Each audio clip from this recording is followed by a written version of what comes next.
ঝিনাইদহ জেলার সদর থানার ৬ নং গান্না ইউনিয়নের বালিয়াখাল স্ট্যান্ডে আমরা দেখলাম এক অসহায় ও হৃদয় বিদারক দৃশ্য।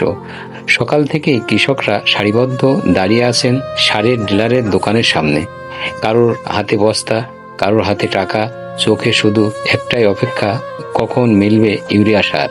কড়া রৌদ্রের মধ্যে ঘন্টার পর ঘন্টা দাঁড়িয়ে অনেক কৃষক পর্যাপ্ত সার পাচ্ছেন না। অল্প কিছু সার হাতে নিয়ে হতাশ হয়ে বাড়ি ফিরছেন তারা। কৃষকের ঘামে এই বাংলার মাটিতে সোনার ফসল ফলে। আজ সেই কৃষকই একটি বস্তা সারের জন্য রাস্তায় চাতক পাখির মতো দাঁড়িয়ে আছেন। এবার ভাবুন তো, সার ছাড়া কৃষক কিভাবে তার জমিতে ফসল ফলাবে? সার যদি না মেলে তাহলে সেই ফসল কিভাবে কৃষকের ঘরে উঠবে? আর ফসল না হলে কৃষকের সংসারের চাকা চলবে কিভাবে?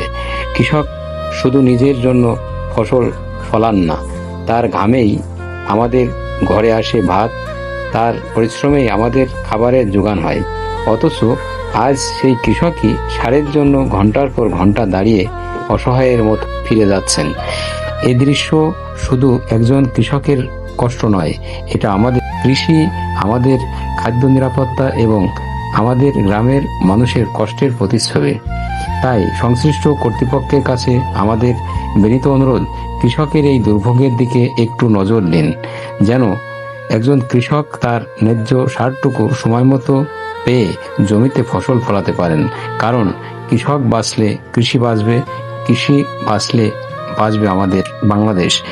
আজ বালিয়াখাল এই সারির প্রতিটি মুখ যেন একটাই প্রশ্ন করছে, আমরা যদি ফসল ফলাতে না পারি তাহলে বাংলার মানুষের মুখে খাবার তুলে দেবো কিভাবে?